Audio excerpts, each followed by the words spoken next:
My name is Alyssa Bryant. I'm 29 years old. 6 months ago, my parents convinced me to let them hold my $82,000 workplace injury settlement.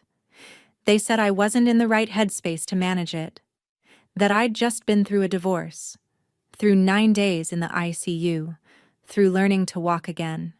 They said they'd keep it safe. What they didn't tell me was that they'd already decided where that money was going. Not into a high-yield account. Not into something secure. Into my brother Tyler's cryptocurrency scheme. The one he swore would triple their investment in 6 months. When complications hit and my surgeon told me I had 12 days to come up with $27,400 or risk permanent disability, I went to my father. He didn't even blink. "We can't," he said. "They don't know that I kept every bank statement, every text message, every email. They don't know what I'm about to do." And what my mother said next brought me to my knees. But to understand how we got here, you need to see where this started. If this story sounds familiar, if you've ever been the one expected to figure it out alone, stay with me. Drop a comment telling me where you're watching from. You're not alone in this. The lawyer slid the final papers across the table on August 19th, 2024. "You're free," he said. I didn't feel free. I felt erased. 3 years of marriage dissolved in 14 minutes of signatures. My ex-husband kept the house. I kept the debt. Fair, the mediator called it. I called it Tuesdays and Thursdays crying in my car before my shift started. I had 8 months to figure out my next move. I got 6 weeks. The apartment lease I'd signed after the divorce ended January 31st. I had nowhere to go. I was a night shift supervisor at a fulfillment center in Charlotte, North Carolina. The kind of place that runs 24/7, 365 days a year. Boxes moving on conveyors, workers moving like parts in a machine. Me in the middle, making sure nothing stopped. 11 p.m. to 7 a.m., 40 people under me. $52,000 base salary, plus overtime when I could get it. Jasmine Mitchell, my coworker and the only person who gave a damn, cornered me by the break room one night in early February. "You look like hell, Liz." "I feel like hell," I said. "But the overtime pays." She handed me a coffee. "You picked up Valentine's?" "Time and a half. I need the money." She studied my face. Didn't push. I needed the money. I needed the distraction. I had no idea that shift would change everything. Thanksgiving 2024. I drove to my parents' house in Matthews. Same house I grew up in. Same worn carpet. Same family hierarchy. My father, Douglas Bryant, Doug to everyone else, sir to me when he was angry, sat at the head of the table. 61 years old. Insurance adjuster. The kind of man who believes control and love are the same thing. My mother, Carolyn, 57. Retired office manager, keeper of peace, translator of Doug's moods, professional excuse maker. And Tyler, 33, my older brother. Real estate agent with a suspended license, credit card debt north of $30,000. Golden child. Doug carved the turkey. Tyler's getting his real estate license reinstated, just needs a small bridge loan to cover the fees. Carolyn nodded. "We're helping him out." "That's great," I said. Nobody asked how I was doing. Nobody asked about the divorce. Carolyn looked at me. "Can you grab the pie from the kitchen, honey?" I grabbed the pie. Tyler got $8,000 that week. I mentioned needing new tires. $600. Silence. I should have seen the pattern. But you don't see the cage when you're born inside it. February 14th, 2025. Valentine's Day. I took the overnight shift. 11:47 p.m., I was on the catwalk above the main sorting line. 12 feet up. Metal grating under my boots. A conveyor belt jammed. Boxes piling up. I climbed up to check the sensor. The grating was slick. Condensation. I didn't see it. My foot slipped. I remember thinking, Grab the rail. I remember my hand closing on air. I remember the sound my leg made when I hit the concrete, like a branch snapping. Then I remember nothing. I woke up 3 days later. I didn't know I'd been asleep. I didn't know my life had already been decided for me. The nurse's voice came first. Soft. Careful. Alyssa, can you hear me? I tried to answer. My mouth tasted like metal and dust. You're at Carolina's medical center. You had an accident. You've been here 3 days. The room was too bright. White ceiling tiles, monitors beeping. My right leg elevated in some kind of brace, titanium rod I'd learn later. Femur fracture. Emergency surgery the night I came in. My knee was immobilized. My head throbbed. Mild traumatic brain injury, they said. Concussion protocol. The nurse smiled.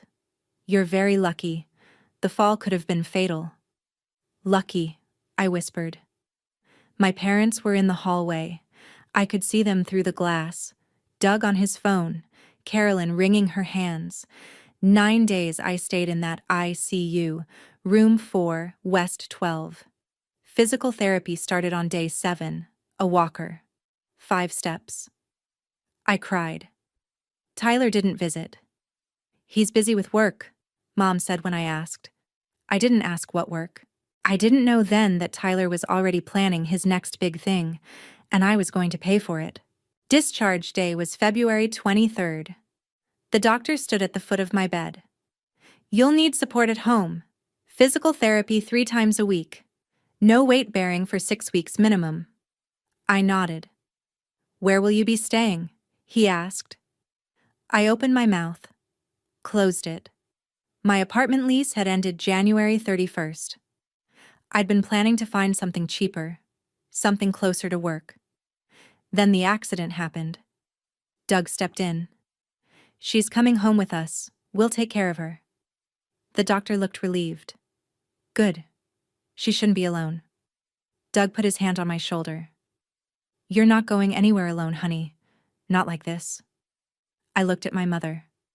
She smiled. It's just temporary, I said. Until I can walk.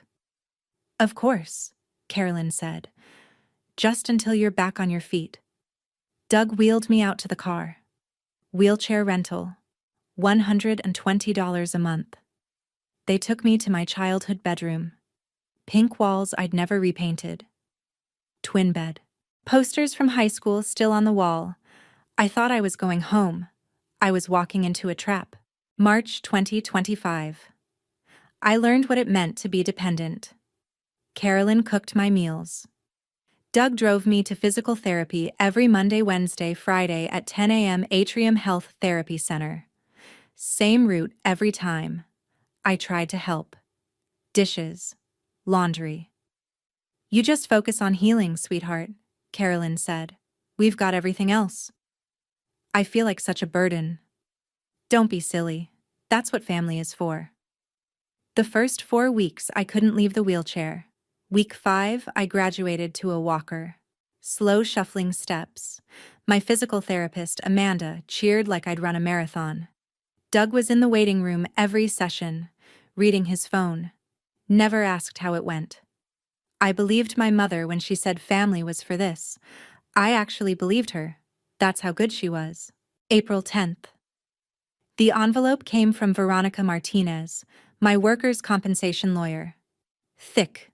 Official. I opened it at the kitchen table. Dear Ms. Bryant, after negotiations with your employer's insurance carrier, we are pleased to inform you that a settlement has been reached in the amount of $82,000. $82,000. This sum accounts for medical expenses, $40,000, lost wages, $25,000, and permanent partial disability compensation, $17,000. Settlement check will arrive via certified mail on or before April 25, 2025. $82,000? More money than I'd ever seen. Enough to start over. Enough to get my own place. Enough to breathe. I called my mother into the room. Mom, look. She read it. Her eyes lit up. "Oh, honey, this is wonderful. I can get my own apartment now, once I'm walking better." "Let's not get ahead of ourselves," she said. "Let's talk to your father first." The way she said it, "let's talk to your father," should have been my warning. April 25th. The check arrived. Certified mail. I signed for it.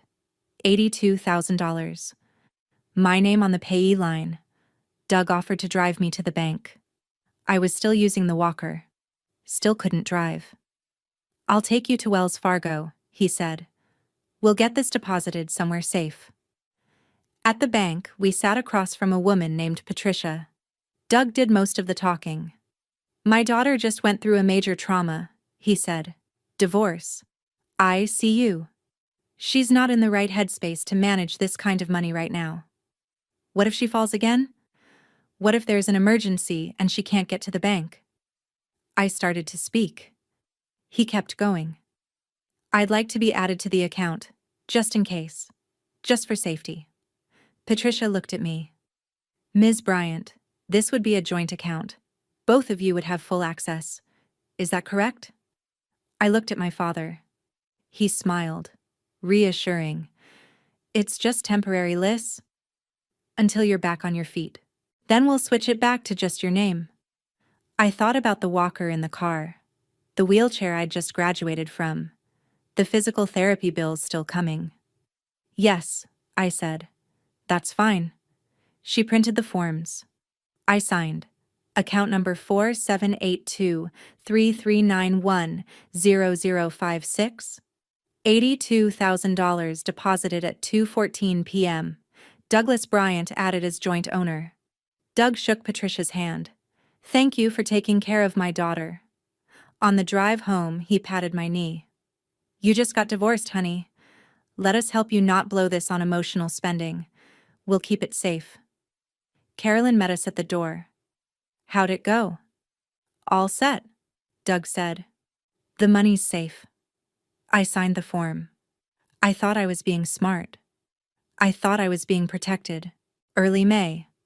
I didn't know about this conversation until later, until I found the emails.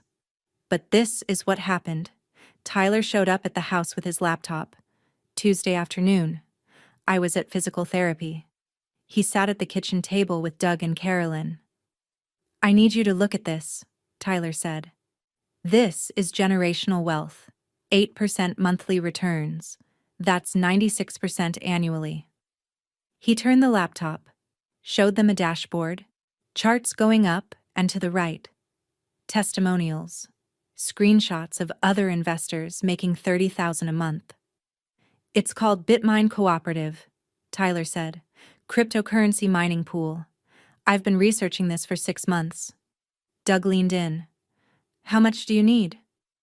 "Minimum buy-in is $50,000, but with $80,000, we get premium tier, better returns, priority withdrawal." Carolyn glanced at Doug. "That's Alyssa's settlement." Tyler didn't miss a beat. "This is for the family. When this pays off, we'll all benefit. Alyssa, too. We'll triple her money. She'll thank us." Doug looked at the screen, at the numbers, at his son. "How fast can we move on this?" "There's a window," Tyler said. "This week. After that, premium tier closes." Doug looked at Carolyn. She nodded. They didn't even hesitate. I was at physical therapy, learning to walk. They were deciding my future without me. May 4th, 2025. 3:22 p.m. Doug sat at his home office computer. Logged into the Wells Fargo joint account. Clicked Transfer Funds. Recipient, Tyler Bryant _ crypto wallet at blockchain.io amount, $82,000. Memo, family investment. He clicked Confirm. The confirmation screen loaded. Wire transfer successful. Funds will arrive within 24 to 48 hours. Doug printed the confirmation, filed it in his desk drawer, closed the browser. I was at physical therapy. I'd just walked 50 feet without the walker. Amanda was cheering. I had no idea the money was already gone. $82,000, wired in one click, while I was taking my first independent steps. I didn't understand it then, but the pattern had always been there. Tyler's college, University of North Carolina, Chapel Hill, $40,000 a year, 4 years, $160,000 total. Mom and Dad paid every cent. My college, Central Piedmont Community College. I paid my own tuition, worked nights at Target, took out loans for the rest. 2019. Tyler wanted to buy his first house. Down payment, $25,000. Mom and Dad gave it to him. No hesitation. The house foreclosed in 2021. Nobody ever asked for the money back. 2021. Tyler had a business idea. Some app that never launched. Startup capital needed $15,000. They gave it to him. January 2025. I was going through my divorce. Broke. Needed a car because my ex kept ours. I asked Dad if I could borrow $5,000. Just a loan. I'd pay it back in a year. He looked at me over his reading glasses. Alyssa, you need to learn to stand on your own 2 feet. You made your bed with that marriage. Now you have to lie in it. 2 months later, Tyler got $8,000 for his real estate license reinstatement. I'd been the backup plan my whole life. I just didn't have a name for it yet. Late June, I'd graduated from the walker to a cane. I was sitting at the kitchen table, laptop open, trying to plan my next move. I needed to see the bank statements, track the interest, figure out when I could get my own place. Dad, I called into the living room. Can you email me the bank statements from the joint account? I want to see how the money's doing. Silence. He walked into the kitchen. Why? Don't you trust me? Of course I do. I just want to see where we're at. I'll email them to you. June 28th. I asked. July 5th. I followed up. Hey Dad, did you get a chance to send those statements? I'll get to it. July 12th. Dad? Alyssa, I said I'll get to it. I'm busy. He never sent them. I let it go. I was tired. And that's exactly what they counted on. 4th of July weekend. Family dinner at the house. Tyler came, complained the whole time about how slow his investment returns were coming. These things take time, Carolyn said, rubbing his shoulder. You're so ambitious, sweetheart. It'll pay off.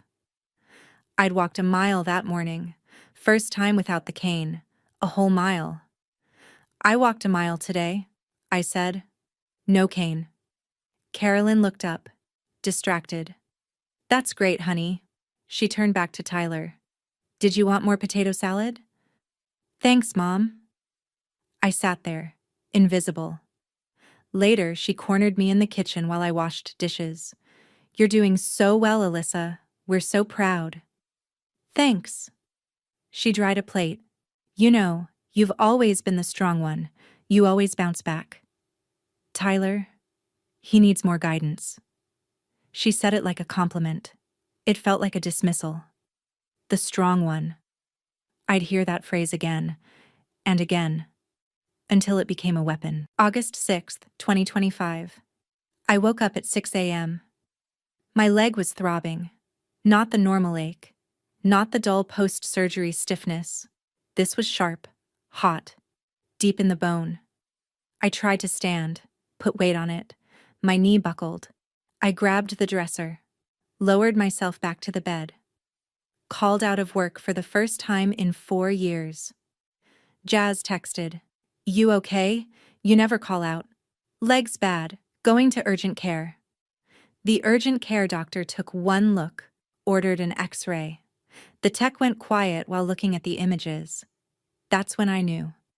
When medical professionals go silent, it's never good news. August 8th. Dr. Raymond Pierce's office, orthopedic specialist. He pulled up the X-ray on his monitor, pointed at my femur. The bone isn't healing.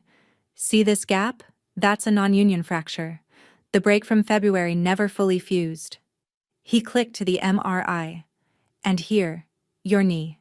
A vascular necrosis, The blood supply to the joint is compromised. I stared at the screen, white and gray shadows that determined my future. What does that mean? He turned to face me. Without intervention, you're looking at permanent disability. Possibly amputation if the necrosis spreads. The room tilted. What kind of intervention? Revision surgery. We'd need to do a bone graft. New hardware. Biologics to stimulate growth. It's complex, but it's your best shot. When? Soon. You have a window. Maybe 2 weeks. After that, the damage becomes irreversible. I asked the question I was terrified to ask. How much will it cost? Dr. Pierce called his billing coordinator into the room. She pulled up my insurance information, typed, frowned. Your insurance will cover about 60% of the procedure, but because of the experimental biologics we're using, they require upfront payment. Reimbursement comes after the surgery. How much upfront? She turned her screen toward me. $27,400. The number sat there, cold, final. I can break it down, she said. Surgeon fee is $12,000. Anesthesia is $3,200. Operating room is $4,800. The biologics, the bone graft material, that's $7,400. She handed me a printed invoice. Payment is due by August 20th. That's 12 days from now. We can't schedule the surgery without it. I took the paper. My hands were shaking. The surgery itself needs to happen within 14 days, Dr. Pierce said. After that, the risk of complications increases exponentially. I looked at the invoice. At the payment portal information at the bottom, Atrium Health Patient Portal. Account required. I had 12 days, and $82,000 sitting in a bank account with my name on it. August 9th, 7:13 p.m. I sat on my childhood bed, stared at my phone. I'd been staring at it for an hour. Finally, I called. 3 rings. Hey, Liz, what's up? Dad, I need to talk to you about the settlement account. Pause. What about it? I have a medical issue, a complication from the surgery. I need another operation. What kind of operation? Bone graft, revision surgery. It's serious. If I don't do it, I could lose my leg.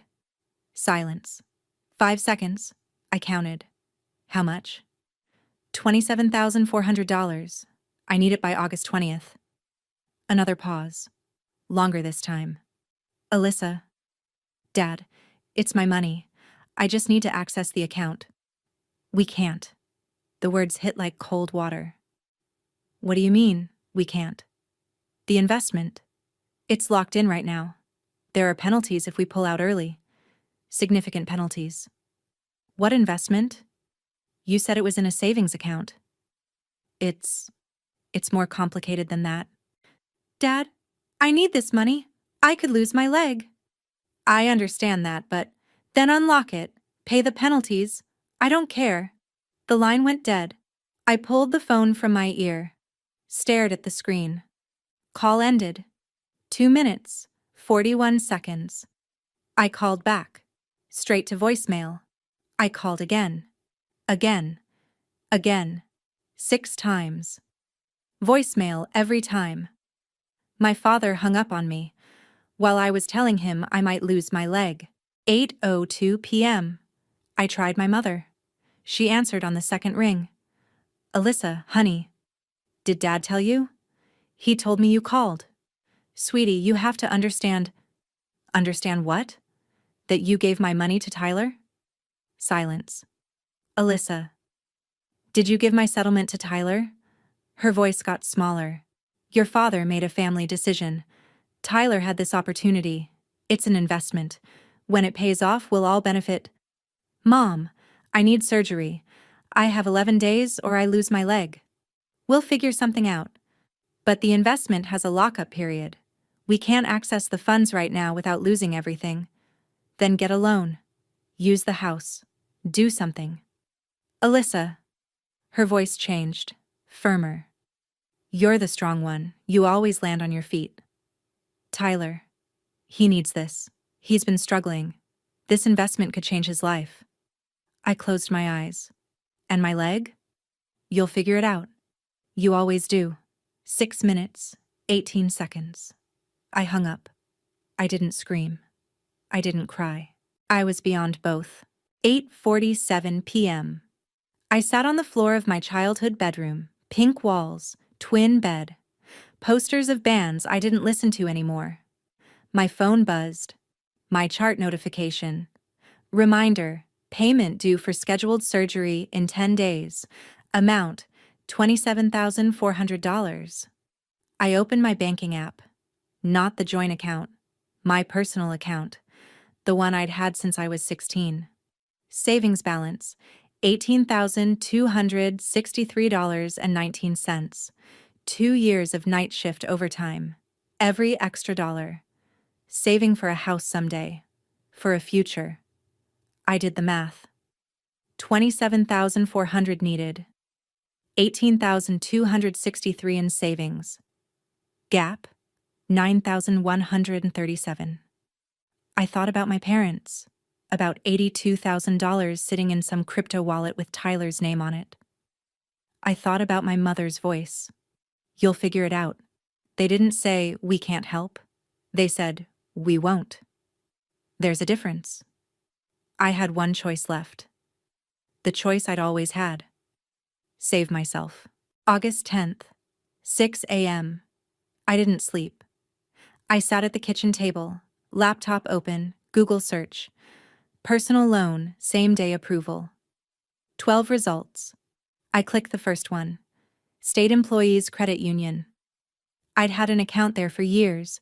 Direct deposit from work. Personal loan calculator. I plugged in numbers. Amount, $9,200. Term, 36 months. My credit score, 740. The page loaded. Estimated APR, 8.99%. Monthly payment, $293.12. $293 a month. For 3 years. To pay for my own survival. I clicked Apply Now. I filled out the application in 11 minutes. Then I waited. 9:47 a.m. Application submitted. I went to physical therapy. Amanda asked if I was okay. I lied. Said I was fine. 3:22 p.m. My phone buzzed. Email from State Employees Credit Union. Subject, loan approved, $9,200.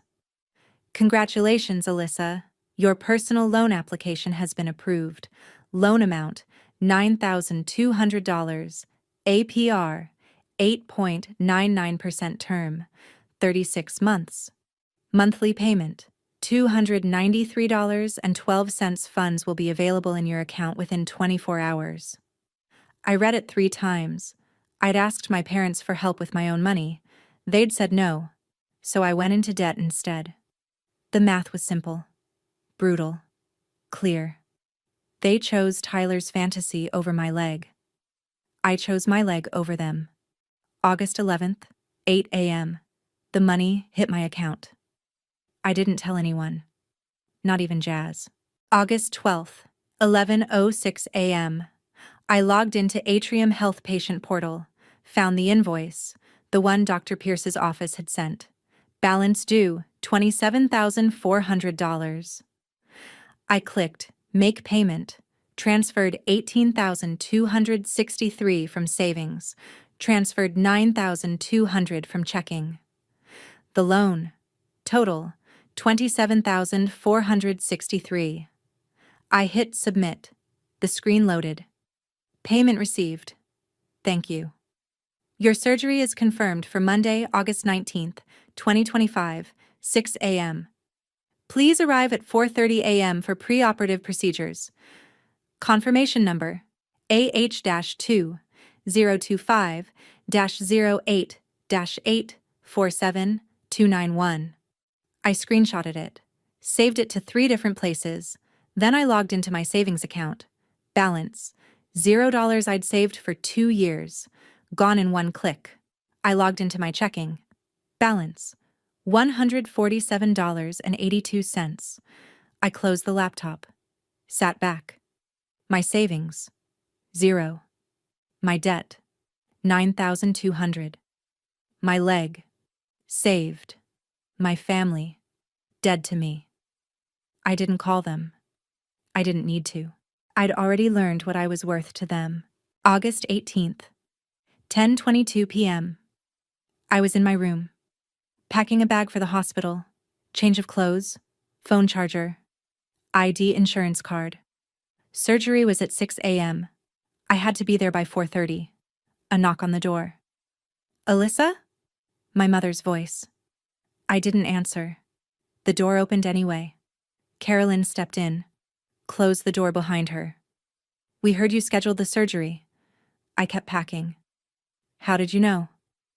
The hospital called the emergency contact number. We're still listed. I zipped the bag, said nothing.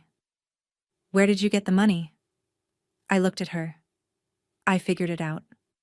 She smiled, like I'd done something clever, like she was proud.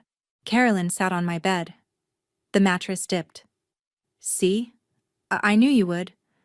We always knew you'd figure it out. She reached for my hand. I pulled away. You're the strong one, Alyssa. You don't need us the way Tyler does. I stood up, walked to the window. My hands gripped the sill. Your father and I. She kept talking, didn't notice. We're so proud of you. You handle things. You take care of yourself. Tyler, he needs guidance. He needs support. He's more fragile. My knees buckled. I grabbed the windowsill harder, stayed standing. We knew you'd find a way, she said. That's who you are, the strong one. I turned around. Get out. She blinked. What? Get out of my room. Alyssa, I don't understand why you're out. She stood. Hurt flashed across her face. She left. I locked the door. Sat on the floor.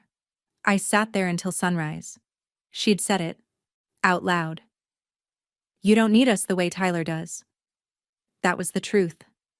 That was always the truth. 4 a.m. August 19th. My phone buzzed. Jazz. Outside. I grabbed my bag. Walked downstairs. The house was dark. Silent. I left a note on the kitchen table. At hospital. Surgery at 6. Don't come. Jazz's car was idling in the driveway. I got in. You sure you don't want me to wake them? She asked. I'm sure. She didn't push, just drove. I watched my parents' house disappear in the side mirror. I didn't look back. I was about to go under the knife. Alone. By choice. 6 a.m. They wheeled me into OR3. Dr. Pierce stood over me. We're going to take good care of you, Alyssa.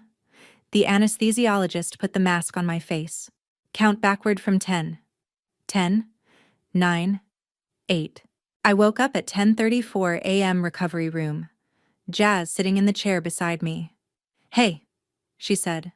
You're out. How long? 4.5 hours. Dr. Pierce said it went great. The graph took.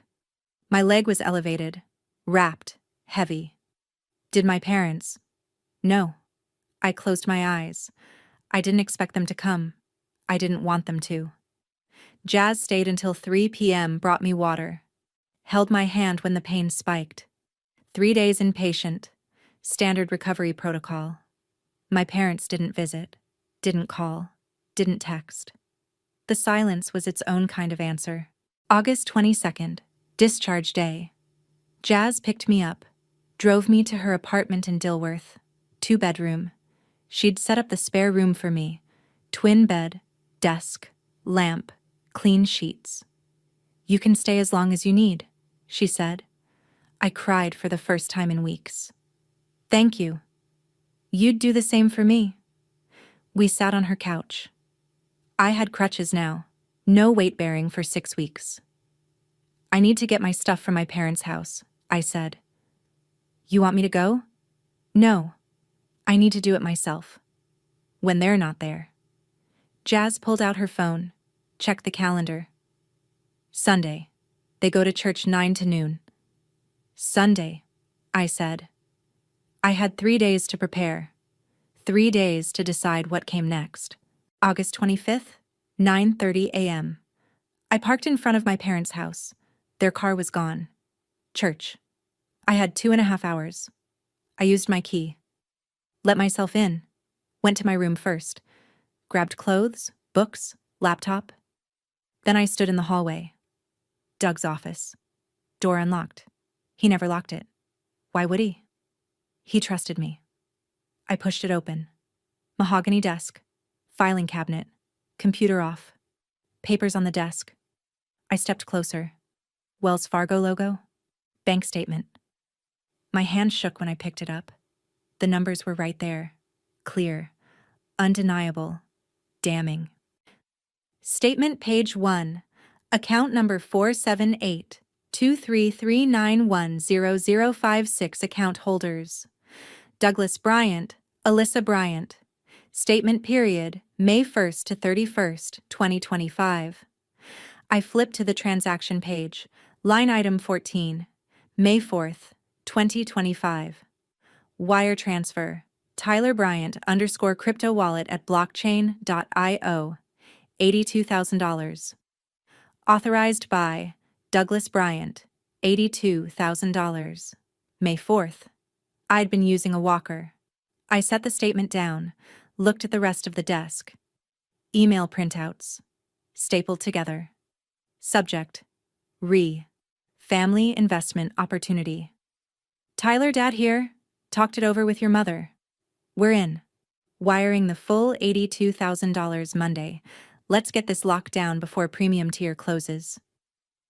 Dad. Tyler's response: Dad, this is IT. The returns are insane. We're going to be rich. Alyssa doesn't need to know yet. Let's surprise her when we cash out. She'll thank us. Doug's reply: Agreed. She's focused on recovery anyway. This is for her future too. I took photos. Every page. Opened Doug's desk drawer. Found a pitch deck. Printed and bound. BitMine, cooperative. Your gateway to generational wealth. 8 to 12% monthly returns. Guaranteed. I photographed all of it. Uploaded everything to Google Drive. Created a folder. Evidence. Shared it with 3 of my email accounts. I heard a car door slam. They were home early. I had 90 seconds. I grabbed the last document, shoved it in my bag, got to the front door as their key turned in the lock. September 3rd, 2025. 2 weeks post-op. I was walking with crutches, healing ahead of schedule. I sent a text to the family group chat. Family dinner tonight, my place. 6 p.m., I'm cooking. Don't bring anything. Carolyn responded immediately. Oh, honey, we'd love that. So glad you're feeling better. Doug. See you then, pumpkin. I texted Carolyn separately. Can you bring Tyler? Of course. He'll be so happy to see you. I borrowed Jazz's dining table, set it for 4, printed all the documents, 14 pages, put them in a manila folder.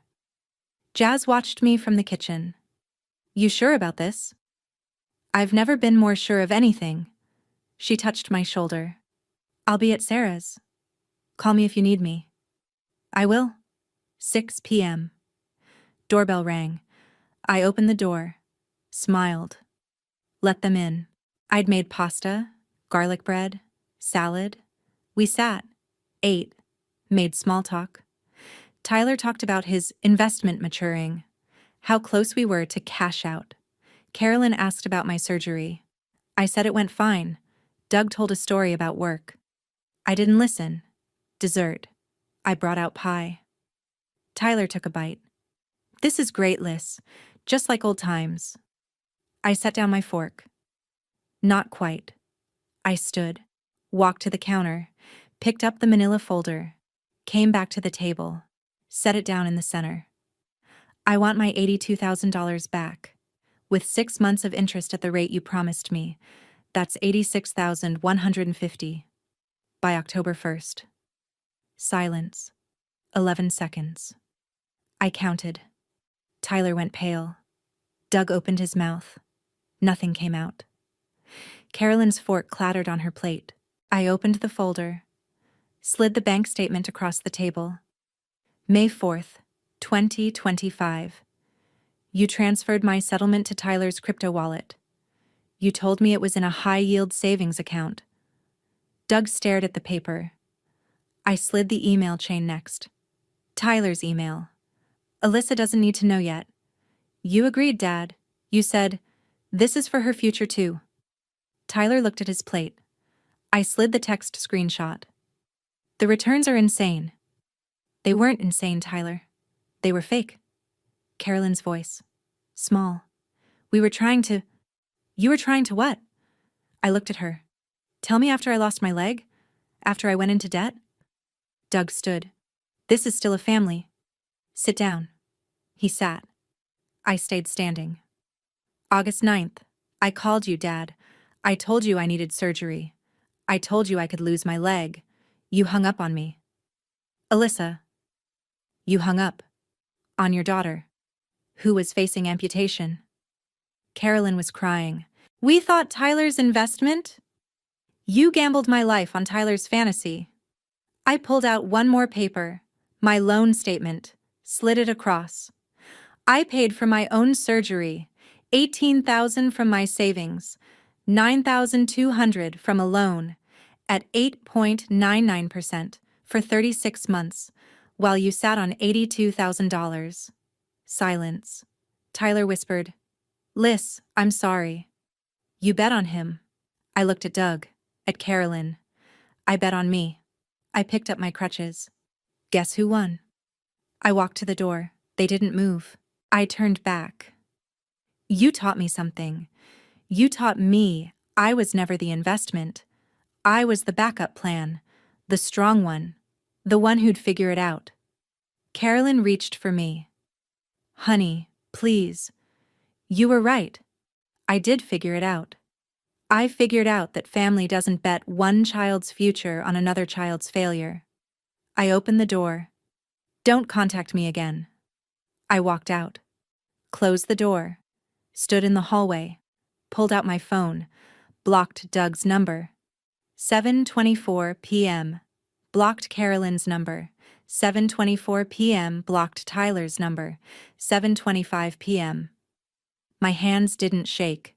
Jazz was waiting in her car in the parking lot. I'd texted her earlier. I got in.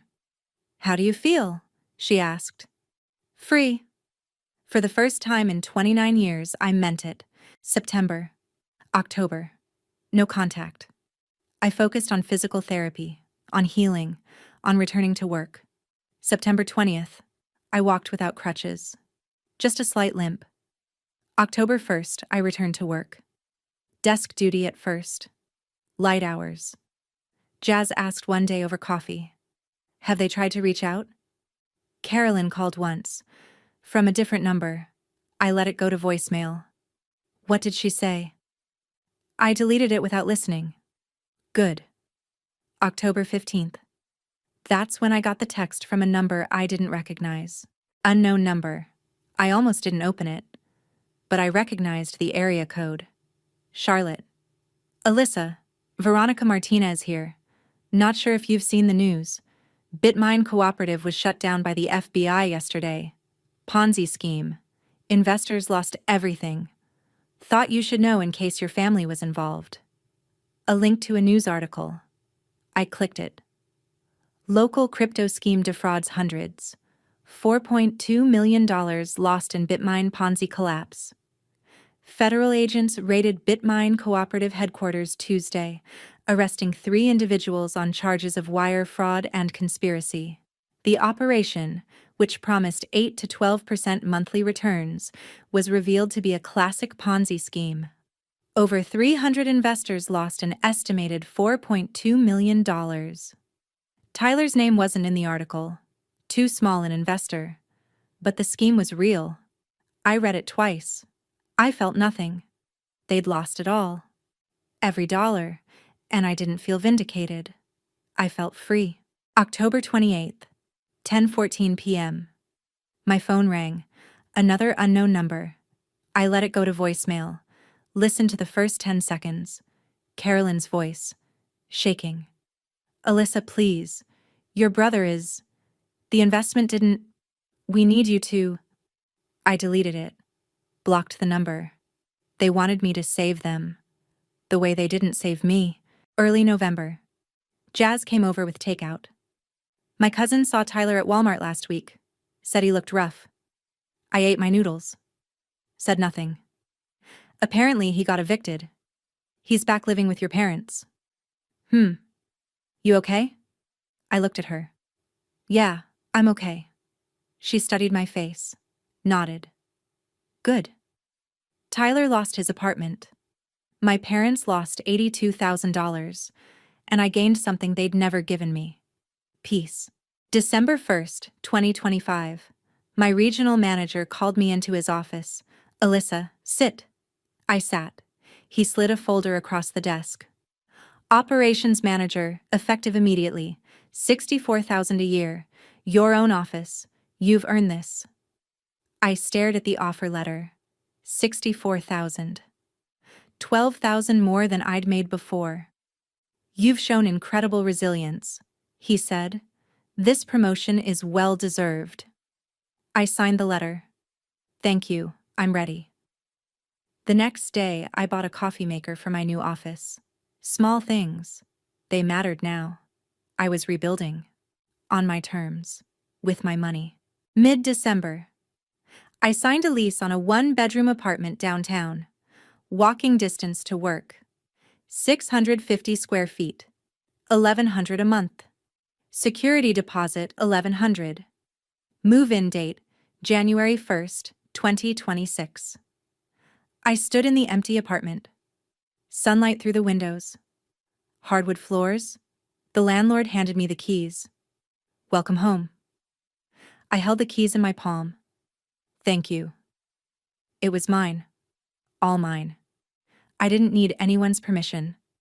Anyone's approval. Anyone's money. Thanksgiving. Jazz invited me to her family's house.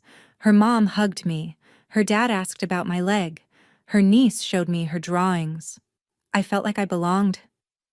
Christmas Eve. I volunteered at Carolina's Medical Center. Pediatric ICU.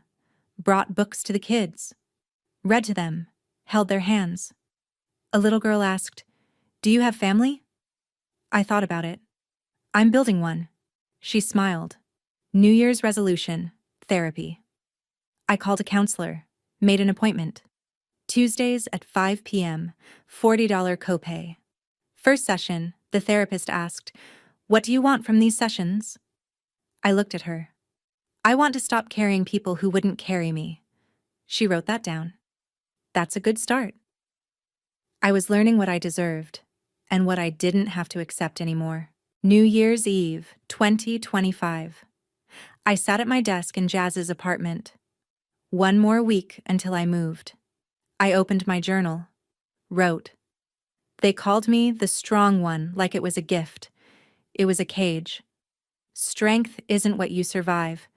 It's what you refuse to carry anymore. I checked my savings account. Balance, $3,200. Rebuilding. I checked my loan balance. Remaining, $7,103.18. I'd made aggressive payments. Double payments when I could. I'd be free of it by next summer.